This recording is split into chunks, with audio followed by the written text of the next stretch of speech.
آپ نے جس فیلڈ کے اندر مہارت حاصل کی ہے، آپ نے جس فیلڈ میں پڑھائی کی ہے، اگر آپ اس فیلڈ میں اپنا 100% دینا شروع کر دیں اور آپ کو لگے کہ یار میں اللہ تعالیٰ کی مدد سے، اپنے والدین کی دعاؤں سے، میں اپنی طرف سے میں پر اعتماد ہوں کہ جو میں دے رہا ہوں وہ 100% دے رہا ہوں۔ دینی اور دنیاوی معلومات کے لیے اس چینل محمد اسامہ شاہ الوی کو سبسکرائب کریں۔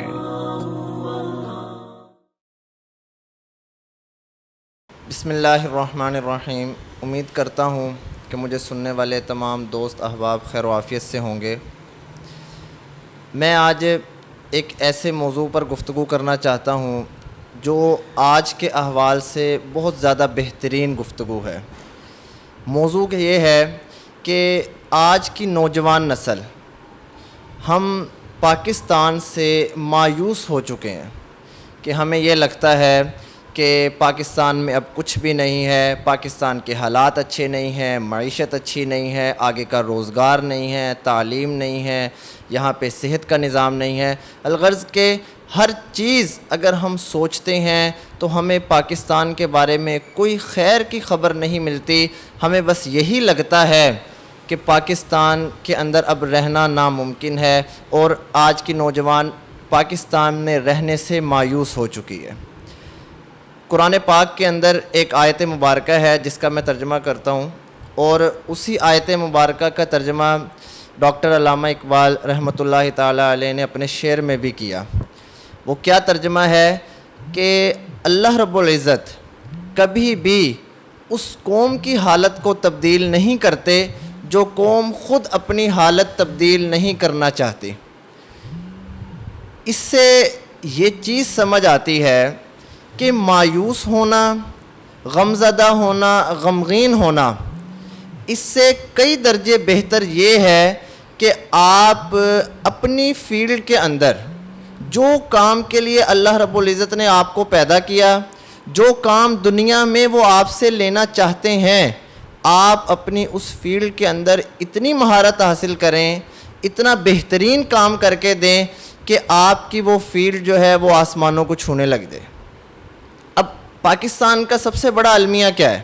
پاکستان کا المیہ یہ ہے کہ جس آدمی کا جو فیلڈ نہیں ہے، جو کام نہیں ہے، وہ اس کے اندر ٹانگ اڑا کے بیٹھا ہوا ہے۔ آپ باہر نکلیں، آپ ہوٹلوں پہ بیٹھیں، چائے پئیں، اس ہوٹل پہ آپ کو کوئی رکشہ ڈرائیور ملے گا جو آپ کے ساتھ پاکستان کے حالات ڈسکس کر رہا ہوگا کہ جی وزیر اعظم اس طرح ہونا چاہیے تھا، وزیر اعلیٰ اس طرح ہونا چاہیے تھا۔ ہمیں کئی دفعہ سوچ آ جاتی ہے کہ یار ہم تو غلط بندہ وزیر اعظم بنا کے بیٹھ گئے، کاش یہی آدمی وزیر اعظم بن جاتا۔ اسی طرح جو علماء کی سیٹ ہے، پڑھا علماء نے، اور اس کو بیان کرنے کے لیے انجینئر سامنے آ گئے۔ انجینئر نے کہہ دیا جی کہ مجھ سے بڑا کوئی عالم نہیں ہے۔ ڈاکٹر، پروفیسر، وہ بڑے اسلامک اسکالر بن کے نکل آئے کہ جو ہم دین کی بات کر رہے ہیں وہ بہتر ہے۔ بھائی آپ کی فیلڈ جو ہے آپ اس کے اندر کام کریں، ہماری جو فیلڈ ہے ہمیں اس میں کام کرنے دیں۔ جب آدمی اپنی فیلڈ کے اندر پاکستان کے لیے بہترین کام کرنا شروع کر دے گا تو وہ فیلڈ جو ہے جب وہ آسمانوں کو چھونے لگ جائے گی، پاکستان خود بخود ترقی کی راہ پہ آ جائے گا۔ اور جو ہم یہ چیز کہتے ہیں کہ حکمران اچھے نہیں ہیں، حکمران کرپٹ ہیں، حکمران عیاش ہیں، در حقیقت ہم خود اچھے نہیں ہیں، در حقیقت ہم خود برے لوگ ہیں۔ ہم ہی ان حکمرانوں کو چنتے ہیں۔ چلیں اگر نہیں بھی چنتے تو کم از کم یہ بات تو ہے کہ ہم ان کے پیچھے رشتہ داروں سے لڑائی جھگڑے کرتے ہیں، ہم ان کے پیچھے دوست احباب سے لڑائی جھگڑے کرتے ہیں۔ اب وہ لڑائی جھگڑے کیا ہیں؟ آپ ان کو کبھی اسمبلیوں میں بیٹھا دیکھ لیں، جب آپ ان کو بیٹھا دیکھیں گے ان سے زیادہ ایک دوسرے کے لیے مخلص کوئی نہیں۔ اور جب ہم اپنے دوستوں کے ساتھ بیٹھیں، ہم اپنے عزیز اور اقارب رشتہ داروں کے ساتھ بیٹھیں، ہم ایک دوسرے کے ساتھ انہی کے ناموں پہ لڑنا شروع کر دیں گے کہ جی فلانا بہت اچھا ہے، فلانا بہت برا ہے، فلانا وہ کہے گا جی نہیں یہ بہت اچھا ہے، وہ والا بہت برا ہے۔ حالانکہ ہم خود اچھے نہیں ہیں، اس لیے ہم پہ ایسے لوگوں کو مسلط کر دیا گیا ہے۔ اور اس کی بڑی وجہ کیا بنی کہ ہمارا سب سے پیارا پاکستان جو اللہ تعالیٰ کی نعمتوں میں سے ایک بہت بڑی نعمت ہے، آج ہم اس سے مایوس ہو کر بیٹھ گئے، آج ہم اس سے کنارہ کشی اختیار کر رہے ہیں۔ ابھی پچھلے 1-2 سالوں کے اندر کتنی زیادہ نوجوان نسل نے پاکستان سے ہجرت کی ہے دوسرے ملکوں کی طرف روزگار کمانے کے لیے، اچھا رزق کمانے کے لیے، کہ جی پاکستان کے اندر تو اب کچھ رہ ہی نہیں گیا، باہر ہی چلتے ہیں، باہر سے رزق کما کے یہاں پاکستان میں جو خاندان ہے، گھر والے ہیں، والدین ہیں، ان کو رزق روٹی کھلائیں گے۔ اس کی وجہ کیا ہے کہ وہ نوجوان مایوس ہو گیا۔ اور پہلی بات تو یہ کہ مایوس ہونا کسی بھی چیز کا کام نہیں ہے۔ آپ نے جس فیلڈ کے اندر مہارت حاصل کی ہے، آپ نے جس فیلڈ میں پڑھائی کی ہے، اگر آپ اس فیلڈ میں اپنا 100% دینا شروع کر دیں اور آپ کو لگے کہ یار میں اللہ تعالیٰ کی مدد سے، اپنے والدین کی دعاؤں سے، میں اپنی طرف سے میں پر اعتماد ہوں کہ جو میں دے رہا ہوں وہ 100% دے رہا ہوں، تو آپ یقین مانیں، آپ خود دیکھیں گے کہ پاکستان دن رات ترقی کی راہ کے اوپر گامزن ہو جائے گا انشاءاللہ انشاءاللہ۔ لیکن ہماری وہی بات ہے کہ ہم جس کام کے اندر ہیں، ہم نے اس چیز کو چھوڑ کے دوسرے کی فیلڈ میں جانا ہے، دوسرے کو اچھا کہنا ہے یا دوسرے کو برا کہنا ہے۔ ہم نے اپنی فیلڈ چھوڑنی ہے، دوسرے کے اوپر چڑھائی کرنی ہے۔ بات بھی ساری کی ساری وہی ہے کہ میں آپ کو بارہا ایک بات کہتا ہوں کہ جس کام کے لیے اللہ تعالیٰ نے آپ کو منتخب کیا ہے، آپ وہی کام کریں۔ اللہ تعالیٰ نے اگر ایک ڈاکٹر کو ڈاکٹری پڑھنے کے لیے، پھر لوگوں کا علاج کرنے کے لیے منتخب کیا ہے، تو اس کا یہ ہنر ہے، اللہ نے اس کو منتخب کیا، اس کو یہی کام کرنا چاہیے۔ اگر ایک عام آدمی یوٹیوب سے ڈاکٹر کی پڑھائی پڑھ کے وہ لوگوں کا علاج کرنا شروع کر دے گا، تو اس سے ایک آدھا بندہ ٹھیک اور اگلے 100 بندے اس کے ہاتھوں قتل ہو جائیں گے، کیونکہ وہ اس نے صحیح طرح پڑھائی نہیں کی، اللہ رب العزت نے اس کو اس کام کے لیے منتخب نہیں کیا تھا۔ اور دنیا میں کوئی بھی آدمی، کوئی بھی لڑکا یا لڑکی بے مقصد نہیں آتے، ضرور ان کے ذمے کوئی نہ کوئی ایک مقصد ہوتا ہے۔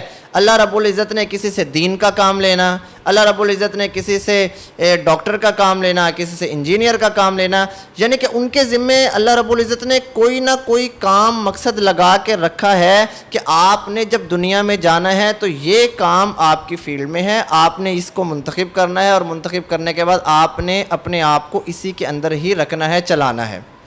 اب میں ایک عالم دین ہوں، میں نے 8 سال 10 سال محنت کی ہے، میں نے مدرسے میں پڑھا، میں نے اس کو حاصل کیا۔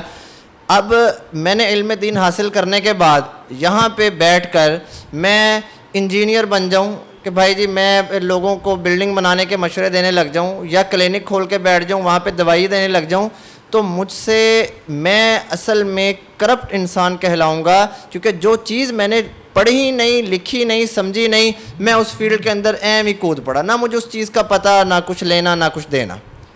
اس لیے ہمیں مایوس نہیں ہونا چاہیے۔ مایوسی تو قرآن پاک کے اندر ویسے ہی کفر ہے، کیونکہ مایوس انسان تب ہوتا ہے جب اس کو لگتا ہے کہ اب ہر چیز ختم ہو گئی ہے۔ لیکن ہم مسلمانوں کا یہ عقیدہ ہے، ہمارا یہ پختہ ایمان ہے کہ جب تک اللہ رب العزت کا ہمارے ساتھ ہے، ہم اس کو دعائیں میں یاد کریں گے، اس سے دعائیں مانگیں گے، تو اللہ تعالیٰ ہمیں کسی بھی مقام پہ تنہا نہیں چھوڑے گا انشاءاللہ تعالیٰ، وہ ہمیں تنہا نہیں چھوڑے گا۔ اور اگر ایک آدمی آج پریشان ہے، اس کو رزق روٹی نہیں مل رہی، تو وہ یاد رکھے اگر وہ شکر سے صبر سے کام لے گا تو اللہ رب العزت اس کو آنے والے کل اس سے زیادہ بہترین سے نوازے گا۔ ہاں اگر وہ ناشکری کرے گا، شکوے شکایات اللہ تعالیٰ سے کرے گا، پھر اللہ تعالیٰ اس سے ناراض ہوں گے، اور ناراض ہونے کی وجہ سے اس کو اور زیادہ مصیبتوں میں، پریشانیوں کے اندر وہ گھرتا چلا جائے گا۔ اس لیے آپ پاکستان کے لیے مایوس نہ ہوں۔ ہمارا ایمان ہے، ہماری یہ دعا ہے کہ اللہ تعالیٰ ملک پاکستان کو، پاکستان کی عوام کو دن دگنی رات چگنی ترقیاں نصیب فرمائے، اور جو پاکستان کے اوپر مشکل حالات ہیں، مشکل واقعات ہیں، اللہ تعالیٰ ان کو دور کرے۔ جو پاکستان کے دشمنوں کی پاکستان کے اوپر نظریں ہیں، اللہ تعالیٰ ان دشمنوں کی آنکھ کے اندر مٹی ڈالے، ان کی آنکھ کو اندھا کرے، ان کو نابینا کر دے، انشاءاللہ پاکستان کی طرف اٹھنے والی ہر میلی آنکھ اللہ تعالیٰ تباہ و برباد کرے گا۔ وما علینا الا البلاغ المبین۔ دینی اور دنیاوی معلومات کے لیے اس چینل محمد اسامہ شاہ الوی کو سبسکرائب کریں۔